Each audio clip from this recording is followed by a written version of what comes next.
guys, welcome to our channel. Today it's just going to be me talking about my personal first trimester experiences. Now some of these are going to be a little TMI, but personally I tried to research and Google or YouTube videos that talked about the symptoms that I went through and things that I was experiencing, just to see if one, it was normal because this is my first pregnancy, and two, if other people have experienced it, what they have done to relieve the situation or just things that helped them. But I couldn't find the answers for a lot of the things that I was going through. So I figured that I would make one. And if you feel the same way, hopefully this helps you or you know that you're not alone. But yeah, so I wrote a list down of things. It's not an order of like how soon I felt it or anything like that. It's just what I felt the entire first trimester, somewhere in the beginning and somewhere towards the end. I have now... Okay, so some of the symptoms, like I said, I experienced are normal first trimester pregnancy symptoms, and pretty much every pregnant woman feels them, but I'm gonna list them along with other things that I felt were they're a little TMI, but I went through them, like I said. So bloating. The amount of bloating that I felt in my first trimester is insane. I could eat like a bite of something and instantly feel bloated and full to where I don't want to eat anymore, and I felt uncomfortable for hours. That happened more towards the last couple weeks of my first trimester, and it's the worst uncomfortable feeling. If you're pregnant, you understand. There's also heartburn and indigestion, which I've never experienced before being pregnant. So to me, that's a brand new experience and feeling, and just things that I have to be like, oh, is this what it is? Like, I didn't know what it felt like. I kept describing it to my fiance, like, this is how I feel. And she's like, oh yeah, it's just heartburn and indigestion. I'm like, no, I feel like I'm dying. Like, it hurts and it's uncomfortable. And it would make me I don't have anxiety, but it felt like I was having an anxiety attack, or it was making me feel anxious. And that to me made it even worse, which kind of sucked. But one thing that did help me and has continued to help me once I kind of not discovered it, but once I started doing it, is drinking cold water. Literally ice cold water. I got a hydro flask. I fill it up with ice every morning or every night, fill it up with water, and then just keep refilling it as much as I needed. Depending on you, I'm already out of breath. That's another symptom. Depending on you, they do say that cold water does upset your stomach or does hurt your stomach. Personally, it doesn't upset my stomach and makes me feel so much better. I just try not to drink it while I'm eating. I'll take like a sip before I start eating, and then maybe like a few sips after. But if I eat anything spicy or anything that I feel is going to give me indigestion or heartburn, cold water, and it feels so good. Also with that, mint gum, like that helps. As soon as I feel a little bit of that indigestion or heartburn, mint gum, anything with mint does wonders. Trust me. Try it and see if it works for you. So another pregnancy symptoms, which a lot of people talk about but don't actually talk about, is the constipation that you go through while being pregnant. I don't know if it's because you're taking the prenatals and it's a lot of vitamins in your body, the extra iron that's flowing in them, or if it's the hormones. Some people say it's the hormones, but the constipation that you go through is insane. I pretty much went every 7 days, which made my stomach issues worse and made me feel more bloated. Not only was it uncomfortable being constipated, the first time that I pooped while being pregnant, I literally felt like I was giving birth out of my butt, because I was not holding anything down, which is another thing I'm going to talk about, but I was not being able to hold like any liquids, water, anything during like the first, I would say 8 weeks of being pregnant. And so obviously you're going to get very dehydrated, and that's going to change, your poop. So I kid you not, I would describe how I felt like to my fiance and tell her, like, I looked just to see what it looked like, because it literally felt like my butt was giving birth, it was like I tore my butt. And she's like, no, it's not that bad, it's not that bad. And she actually ended up looking, and she was like, oh my God, that came out of you? So that's another thing. Drink a lot of water. As soon as you find out that you're pregnant, even if you can't keep it down, that's my best like suggestion that I can tell you, is just drink a lot of water. Even if you throw it up, you're gonna throw up probably half of what you drank, but it's gonna help your constipation a lot. Also, being able to go easier. Like I said, TMI, but that's one of the things that I didn't know, like, is this normal? Is this not normal? Oh my God, I need to have some sort of medication to make me be able to, you know, poop better, or Metamucil and stuff. So water. Ever since I started drinking a lot more water, so much better.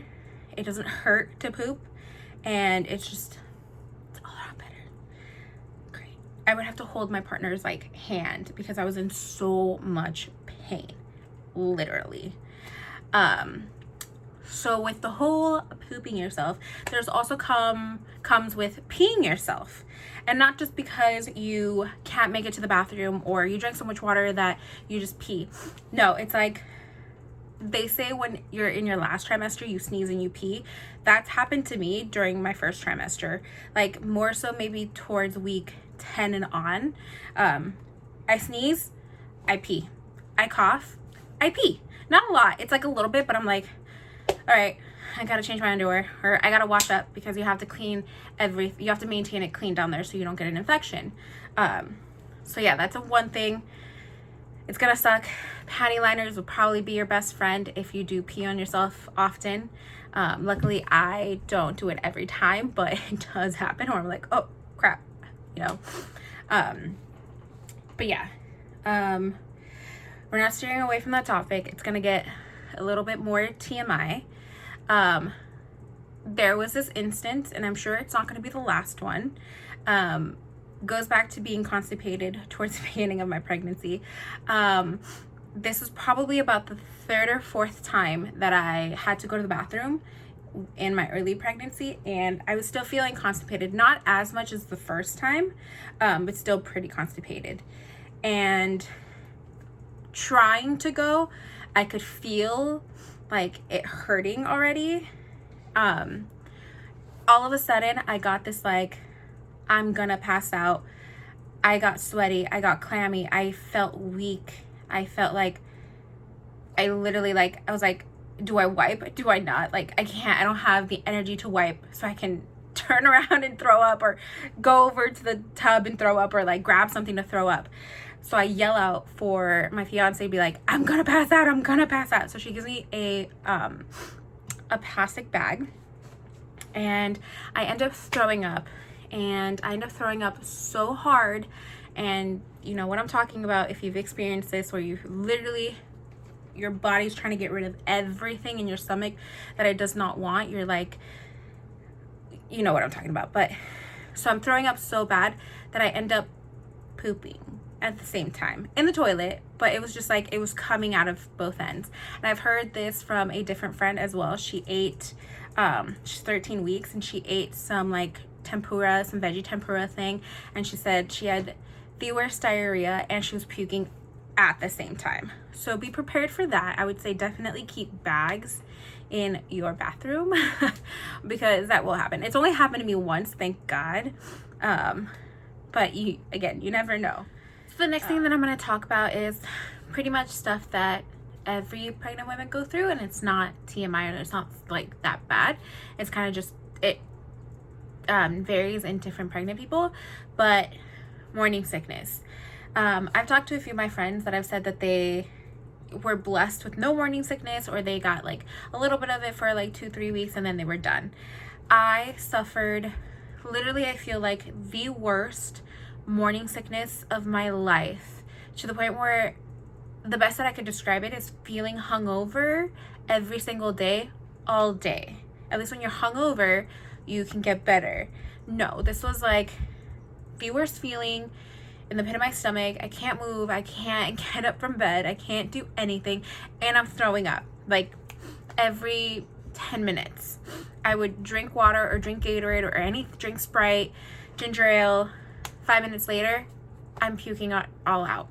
And that happened from like literally week 6, I want to say, till about yesterday.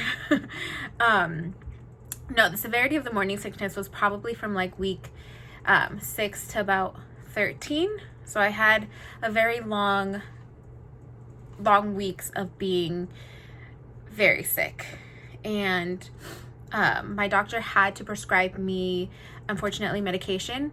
I was afraid to take it at first because they say that it creates birth defects, but I ended up losing a lot of weight to where my doctor got a little concerned and said, okay, you need to take this because you're not keeping literally anything down. If you continue to not keep anything down, you might need to go to the hospital because it's not healthy for the baby. So be prepared for that. It's up to you. It's up to every person, every woman, whether they decide that they want to take the pill that the doctor gives them. Obviously, depending on your pregnancy, your doctor's gonna advise you different things, if you're high risk, if you're not, and stuff like that. So in my case, it was, I needed to take the medicine in order to get nutrition to the baby and to myself, because I was literally, in the matter of 3 weeks, I lost 20 pounds. And the doctor was like, okay, that's not, like, it's normal to lose weight, but that's a lot. That's a little excessive. And I was like, yeah, it's because I'm throwing up everything. So be prepared for really, really bad morning sickness. Nothing was helping. Literally nothing was helping. I had ginger ale. I had all sorts of like ginger ale sodas. I had ginger candies. I had ginger tea. I had, you name it, everything that my partner can think of to get me to help with the nausea, nothing. But the medication, thank God, was able to help. So like I said, it's totally up to you on whether you decide to take it or not. There's not actual like studies that say that it gives them birth defects, and the birth defects that it said suggested that they might get was like cleft lip, which can get fixed with surgery and stuff like that. Unfortunately, I mean, we don't want that to happen, obviously, but it was either that or having an unhealthy baby to begin with. So you can decide what's best for you. Along with the morning sickness, the food aversions are the worst. Everyone talks about the food cravings. No, the food aversions, oh my God. The food aversions are literally the worst that I've ever experienced. I've never experienced actually food aversions. I mean, like, I've wanted something and then it just like I tasted it and it didn't sound good. This was so bad. Like, along with the morning sickness that I wasn't eating, nothing sounded good. And even if it did sound good, once I actually did get it, I would look at it or smell it or like taste it a little bit, and it would be like an automatic no. I know that it's gonna make me sick. No. Like, the baby was like, no. Which was kind of weird because I would be hungry and I would want to eat it. Like, I would want to eat it, but the baby was telling me, no, mom, like, it's not going to happen. It's not going in my stomach.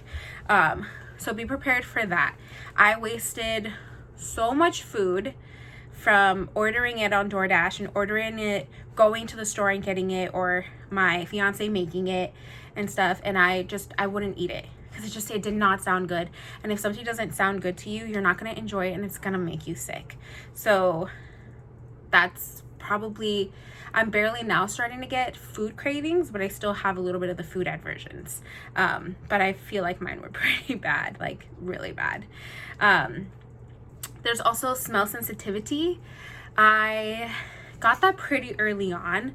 There would be certain smells, good and bad, that I'd be like, do you smell that? And my fiance would be like, no, I don't smell anything. I'm like, I swear it smells like this. Or we would walk by a trash can in our apartment complex, and we would be far away enough like to where I shouldn't smell it, but I would smell it instantly, and it would make me want to puke or give me that like feeling. So be prepared for that. Any little smell can upset your stomach, can make you irritable. There's a friend that said that like smells pissed her off like right away, and it put her in a mood where she couldn't get out of it. So there's that. Luckily mine wasn't that bad, but I would say it did get a little sensitive. They're still pretty sensitive now, I feel like, but I don't feel like it's that bad. So might be different. Next is like mood swings, like irritability. I was irritable a lot, maybe from like early on pregnancy, maybe like from when I found out that we were pregnant to maybe about like 8 weeks. Not irritable every day, but it would be like PMS, but like to the max. I would be uncomfortable. I couldn't like sleep on a certain side, or like my arm would fall asleep, and I would throw temper tantrums of like, I can't sleep, I'm uncomfortable. Like that, I feel like I was a monster for like 2 weeks. And I felt bad for my fiance because she had to deal with all of that. And she was like trying so hard to make me feel better. She got a blow up mattress because our bed was uncomfortable. She got like a special pillow for me so I can lay comfortable, but nothing was helping. Like once I got irritated, God couldn't even help me. Like there's nothing. I just needed to go to sleep, or like I needed to cool off or something, because it was like the end of the day for me. Along with that comes crying. So I'm a very sensitive person to begin with. So I do cry, not a lot, but I do cry, I laugh, I smile and stuff. So I'm very sensitive, and I'm very like emotional. I'm very like touchy and stuff. But ever since I got pregnant, the waterworks are insane. You show me a dog or a cat video, I'm crying. Even if it's a good video, a sad video, a happy video, I'm crying. You show me a video of a baby, I cry. You show me a sad scene, I cry. You show me a happy scene, I cry. I'm literally crying at everything. And it's not like, oh, cute, you're crying. No, I'm just like I get little puckery lips, and I'm just like, it's sad. So partners, husbands, wives, be prepared. If you're watching this, your partner's probably gonna cry. There's a lot of hormones going inside your body. There's a lot of changes that's going on in general to where it's gonna make you cry. So yeah, I still cry now, and I'm in my second trimester. Nothing's changed. I think it's getting worse. Like I cry more and for like longer. But yeah. Another thing, which you could probably tell in this video, is being out of breath all the time. Now, I'm a very active person. I wouldn't say that I'm like skinny. I'm not skinny at all. I'm not overweight. I feel like maybe I am, I guess, if a doctor were to tell me. I feel like I'm voluptuous. I'm like curvy. I got like hips, boobs, butt. But I'm very active. So I'm a dancer. And so for me to be out of breath takes a lot, because I dance. I dance 4-minute songs, and I'm like, I'm a little bit out of breath after those songs, but I'm dancing for 4 minutes. But I'm like fine. This out of breath, like even talking throughout this video, like I feel out of breath a little bit.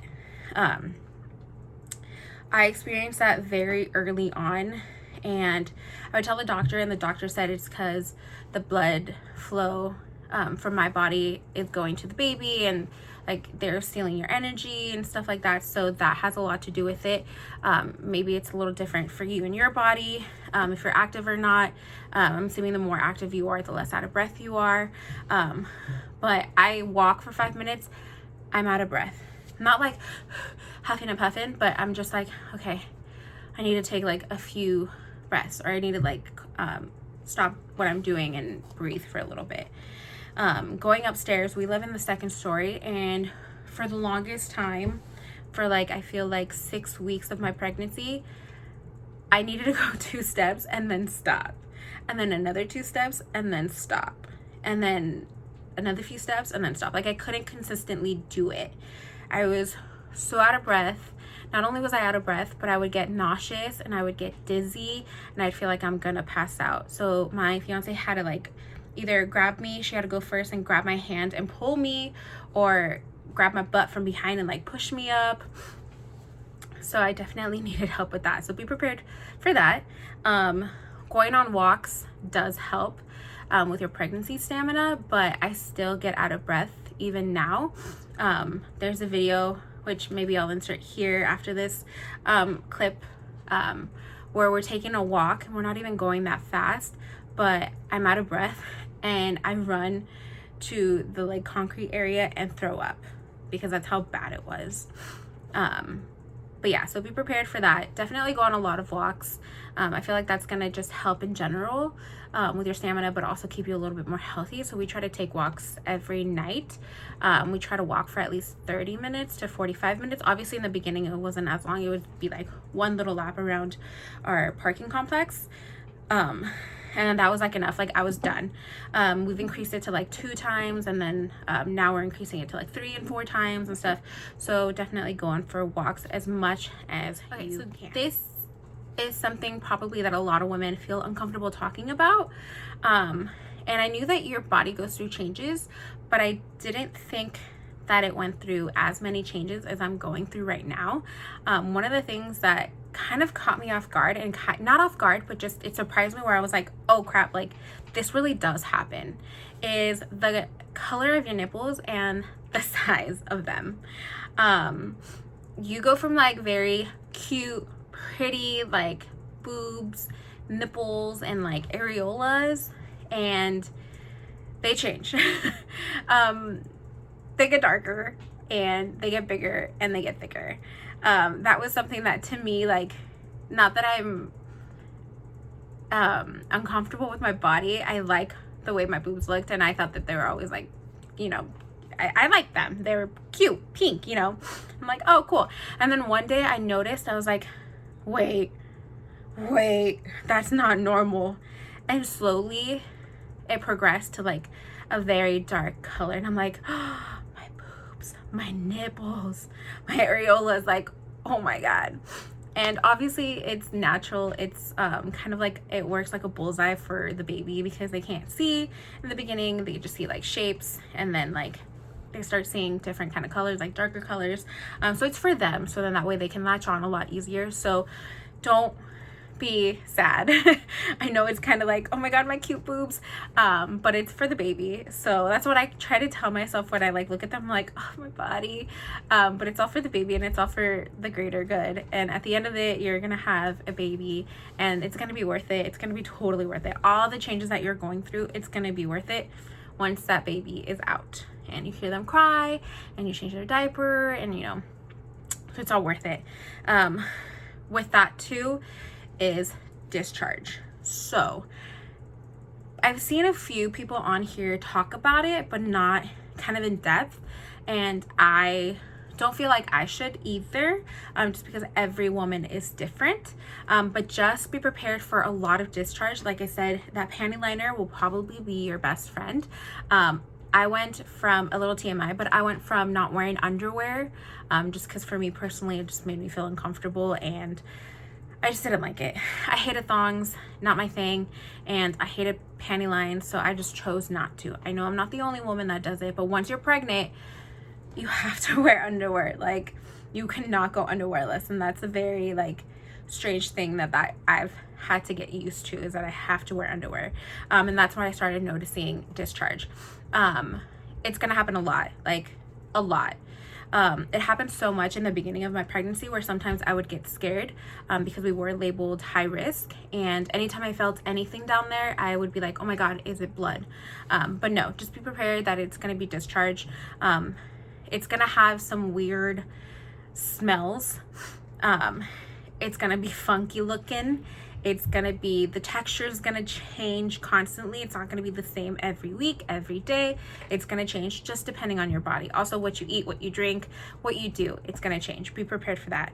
The color, I would say, does change slightly. But also, if it's a certain color, just Google it or tell your doctor, and just to see if it's normal for your body. Because there was one time where I'm like, oh, this looks a little off. Why is it off? Or it smells a little off. Why is it off? And then I ended up having a UTI. So definitely talk to your doctor. Be very open with your doctor about stuff like that. They're an OB. They're in people's areas all the time. They hear the worst. So be open with them and tell them what's going on with your body, because they are your best friend to keeping your body and your baby healthy down there. Obviously, any infection is bad for you and the baby. So just keep an eye out on that. Odors are kind of, it doesn't have to do with any infections. It's just your body literally just changing pH, the way you wash, the body wash that you use. If you use like the eaves wipes and stuff, so it's gonna change.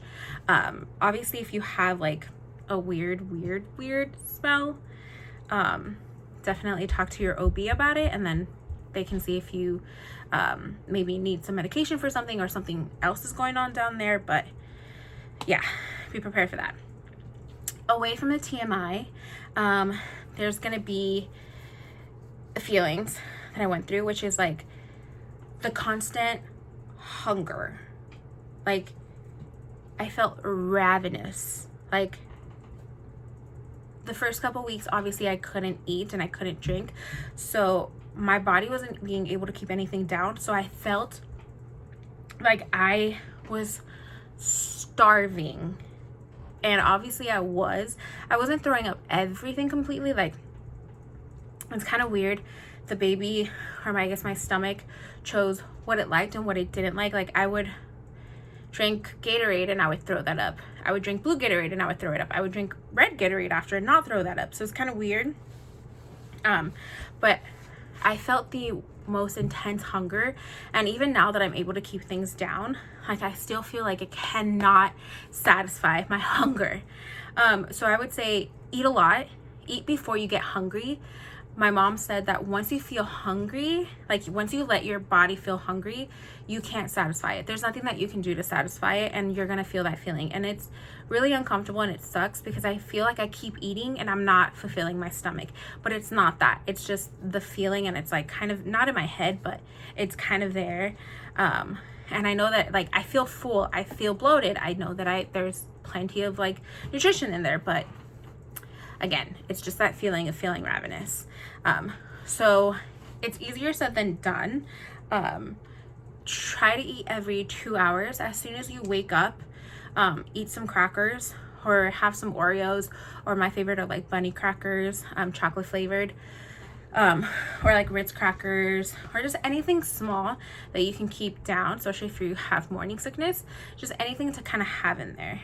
And then if you're able to keep that down, then after like an hour, eat a smoothie or drink a smoothie or eat like some fruit or eat something small. Small meals throughout your entire day are going to be your best friend. In the beginning, like I said, I couldn't eat, I couldn't do anything, so that was really hard for me to do. Once I got the medication and it kicked in, I felt good. Now, the further along I am in my pregnancy, I feel like I wake up, I need to eat within 2 hours, or I feel hungry, and again, I can't satisfy that hunger. And it's every 2 hours that I feel hungry, that I need to eat. And if I do not eat like every 2 hours, or when I start to feel like I'm gonna get hungry, like I get that feeling or like that thought that I'm like, I think I might be hungry, I'll be nauseous. And once I get nauseous, and even if I try to eat because I know that that's why I'm nauseous, I'll throw it up. So definitely eat. It's gonna help you in the long run, even if you throw up half of it. It's way better. Another thing that I've experienced, which is kind of, not that it's not talked about, because it is, but it's not talked about too much, because I guess every woman experiences a little differently. It's cramping. You do get minor cramping, and it kind of feels, to me, these are how I describe them and how I felt them. They might be a little different to you. Obviously, if they're really intense, then go see your OB or go to the ER, talk to your doctor to make sure that that's normal. But I felt cramping pretty early on, to the point where I was just like, oh no, we are labeled high risk. Is this normal? Is this not normal? People would say it's normal, but then I would feel like a certain cramp or a certain way that I'd be like, this can't be normal, like it hurts, or I've never felt this before, it's uncomfortable, or it's like a shooting pain. Like, is this normal? Just know that they're normal. Like I said, they're all different. Sometimes it would be like a throbbing pain that I'm like, I cannot shake this throbbing pain, but it wouldn't be consistent. It would be like throb, throb, throb, and then it would stop, and then stop for like 5 minutes, and then throb, throb, throb, and then stop. Or like an electrifying pain where it'd just be like, and then it would be just one, or maybe like 3, and then it would stop. Or it'd be like the most intense pain that I feel like I felt. It feels like I'm bruised, like I ran into something and it's bruised in like my lower abdomen, or like my pelvic area. So that to me has been concerning, but it's obviously completely normal because every time that I feel it, I do tell my OB, and then he says it's normal, and then we go check out the baby and everything's fine. So it's just your body, it's growing, you're creating, not only the baby is growing, but also your placenta. So there's two different parts in your like pelvic area that are growing, so it's going to cause not only different pains because they're growing at different rates, but it's just going to cause uncomfortable feeling all around. So don't be alerted sorry. But if it's constant pain and it's accompanied by bleeding, definitely talk to your doctor, go to the ER, make sure that baby's safe. If you feel anything is wrong while you're cramping, go to the doctor. That's my advice. We had an instance where I got really bad severe back pain and cramping accompanied with it, and I had to go to the ER because I got scared. Luckily everything was okay. So yeah. Going to the ER for me was kind of like my not last resort. I feel like my back started hurting personally because we had a really crappy bed and a really crappy couch, and both were irritating my back, but it wasn't like my back. It was just my right side of my back, and it was like my lower kind of like, I guess like hip bone pelvic area pain, and it was really uncomfortable. I couldn't walk, I couldn't sit, I couldn't lay down. It hurt so bad, to the point where it was radiating the pain to like my front pelvic area. And as soon as it did that, it started creating like a lot of pain throughout my entire pelvic area, and I started to get not severe cramping, but they're pretty bad cramping to where I got scared, and we tried to go to urgent care. They didn't have an ultrasound, so then we had to go to the ER just to make sure that everything was okay. If you have severe back pain or severe cramping, like I said, just go to the ER to get it checked out, but also know that it's normal. Because I did tell my OB about it, and he was like, oh yeah, that's gonna happen. I was like, wait, it's like too early. I'm in my first trimester. I'm not supposed to feel back pain. He's like, no, everybody's different depending on your physical activity and what you do, like how you lay, how you walk, how you do this, like how you sit, what you sit on. It's gonna be different, and you're gonna get back pain. But yeah, just be ready for that. If you get really bad back pain, it's normal-ish, I guess. Talk to your OB. Another thing that I experienced is my taste buds changed. Like, not just changed a little bit, no, like I feel like they're not me, like they're different.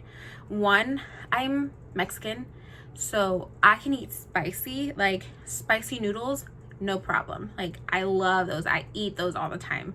I love it. Hot Cheetos, give me the extra spicy. Love. Jalapenos, extra. Like, love it. So spicy to me, like, it's not even that spicy. As soon as I got pregnant, no, like I could not do it. Along with the heartburn and indigestion, the spicy level, like I had a bite of like a hot Cheeto, it wasn't even a hot Cheeto. It was the jalapeno cheddar, like Cheetos, the Cheeto Puffs or Cheetos. And that's not spicy like at all. It tastes like cheese, right? To me, was burning my mouth. My mouth was on fire. And I was like, this is not normal. This should not be spicy. Like, it wasn't spicy at all before. Had spicy noodles, no, had to spit it out because it literally burned my mouth so bad that I was drooling and I like was having a runny nose. So taste buds definitely changed. And I've not only just noticed it with spicy stuff, I noticed it with food that I used to love. It's not only the food aversions, but also they do not taste the same to me, like at all. I'm like, I used to love this, and then now I don't. Like, it doesn't taste good. It's just kind of like, whatever. There's also things that I'm like, oh my god, this is so good. It's like an orgasm in my mouth. So good. But be prepared for that. Your mouth, I don't know if it's normal or not, or maybe it's just me, but it's going through a lot of changes. There's things that I like, there's things that I don't like. I can't stand milk. Anything with milk, I can't do. Like, the slightest smell, taste, texture of milk, I can't do it. It's an automatic, like, no, it's not gonna happen. But it's like, it's the taste, and I don't know why that happens, but be prepared for that. So if you like spicy, indigestion, heartburn, and your taste buds are going to change, you're probably not going to be able to eat it. It's probably also not good for the baby to eat spicy food anyways. But you know, sometimes you just crave it and you can't have it. Like everyone right now is doing the jalapeno challenge, where you get a jalapeno and you put it with salt and lime. Like, I want to try that so bad because it looks so good and it makes my mouth water every time I see it on TikTok. But I can't, because I already know I'm gonna die and I'm gonna regret it as soon as I take that bite. But as soon as I give birth, I'll probably try it. If you've experienced any of these and you're like, oh crap, you're not alone. You're definitely not alone. There's probably more embarrassing things that I'm probably going to go through in my second and third trimester. So I'll update that later on towards the end of my second trimester. But if you have anything embarrassing that has happened to you or that you've gone through, feel free to DM me and let me know. I probably either went through it and didn't mention it or forgot to mention it, or just like I'll let you know, oh yeah, like another viewer went through the same thing or has happened the slightly different way or this and that, so you know that you're not alone. Also, just feel free to reach out or comment or anything like that. If this was TMI, sorry, I kind of told you that it was going to be TMI, but this is kind of the video that I wanted to kind of see, just so someone can tell me that I'm not alone in the things that I was going through my first trimester. Luckily, I do have my best friend who has a 4-month-old, so a lot of the questions that I have, I ask her. Some she's experienced and some she's like, oh no, I didn't go through that. And she's the only one that I could talk to during my first trimester, so I couldn't really talk to anybody about it. So this is why I'm making the video, just so you guys know that like other people go through the same thing. So I hope you enjoyed the video. I'm sorry again if it was TMI, but go ahead and hit that like, comment if you would like, and subscribe. And if you have any ideas for any other pregnancy videos, leave a comment down below. But don't forget to subscribe, because there'll be plenty of more videos, not TMI videos, just regular videos, cool videos. And feel free to follow both of us on our Instagram. All right, guys. Bye.